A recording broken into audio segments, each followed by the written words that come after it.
Kama ni mara yako ya kwanza unatembelea chaneli yetu ya Top 5 Media, tunakuomba ubonyeze neno subscribe, kisha kwa chini itatokea alama ya kengele. Tunakuomba ubonyeze kengele hiyo ili uwe wa kwanza kupokea taarifa katika chaneli yetu. Asante.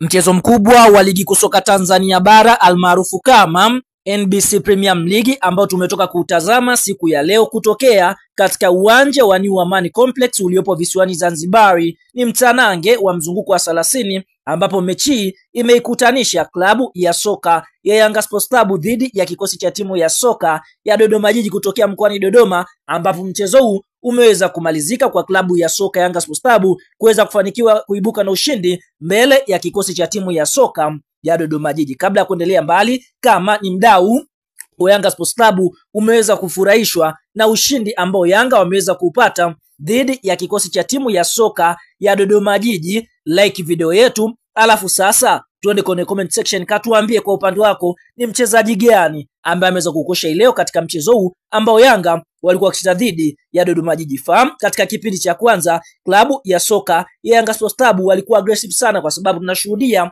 katika dakika ya kwanza tu kupitia kwa mchezaji Clatous Chama akipokea pasi safi iliyopigwa na mchezaji anayefahamika kwa jina la Clement Mzize, basi kwa upande mwingine akaweza kuiandikia klabu ya soka ya Yanga bao la kuongoza, na mpaka half time klabu ya soka Yanga Sports Club walikuwa kifua mbele kwa bao 1-0. Katika kipindi cha pili Young Africans wakarejea na moto ule ule, kwa sababu dakika ya 55 kupitia kwa kiungo ambaye siku ya leo alikuwa akicheza katika eneo la kiungo mzuiaji, hapa tukaenda kumwongelea Duke Abuya, akaweza kuiandikia klabu ya soka Yanga Sports Club bao la pili. Lakini kabla mpira kumalizika dakika ya 65 tunashuhudia klabu ya soka ya Yanga Sports Club waliweza kujipatia bao lao la tatu kupitia kwa mchezaji ambaye anatokea pale pale visiwani Zanzibari, hapa tukienda kumwongelea mchezaji anaofahamika kwa jina la Ibrahim Muhammad Baka. Kwa hiyo tunaona Young Africans wamefanikiwa kuibuka na ushindi mbele ya kikosi cha timu ya soka ya Dodoma Jiji, ukiwa ni mchezo wa 29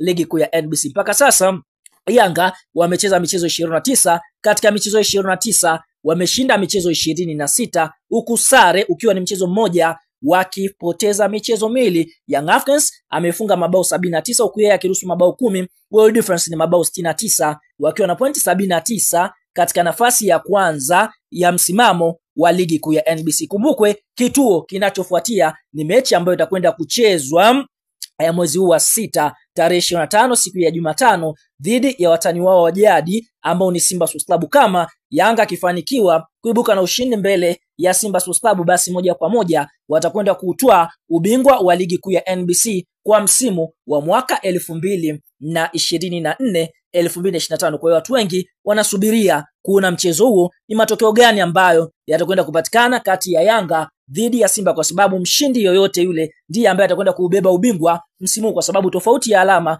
kati ya Yanga dhidi ya Simba ni tofauti ya alama moja, kwa sababu Yanga ana pointi 79 huku Simba yeye akiwa na alama 78. Kwa hiyo mechi inayofuatia ni mechi ya fainali, mshindi moja kwa moja atakwenda kubeba ubingwa wa ligi kuu ya NBC. Sasa mara baada ya mchezo wa Yanga Sports Club na kikosi cha timu ya soka ya Dodoma Jiji kumalizika na klabu ya soka Yanga kuweza kufanikiwa kuibuka na ushindi wa mabao 5-0 kupitia aliyewahi kuwa meneja na mawasiliano wa klabu ya soka ya Simba na Yanga Sports Club, ndugu Haji Sunday Manara ameweza kutupa dongo zito kwa klabu ya soka ya Simba kwa ushindi mnono ambao Yanga wameupata dhidi ya kikosi cha timu ya soka ya Dodoma Jiji. Manara anasemaje? Anasema hivi: alhamdulillah, hongera wachezaji wetu na benchi la ufundi. Shughuli tunaenda kuimaliza hiyo tarehe 25 inshallah dhidi ya Makolo. Eti nasikia Manyigu leo waliongoza ligi kwa dakika 10. Akaweka viimoji vya kucheza. Huyo ni Haji Sunday Manara akitupa kijembe kizito kwa klabu ya soka ya Simba, kimaanisha kwamba Simba mara baada ya kushinda wakaongoza ligi kwa dakika 10 tu, kisha Yanga akarejea kileleni. Bwana, huo ndio Haji Sunday Manara akimaanisha kwamba shughuli watakwenda kuikamilisha ile tarehe 25 dhidi ya Simba Sports Club ama Manyigu, kwa mujibu wa Haji Sunday Manara. Nini maoni mtazamo kwa hiki ambacho amekisema Manara? Kama mdau wa Simba una nafasi ya kwenda na comment na kumjibu kwa hiki ambacho amekiongea.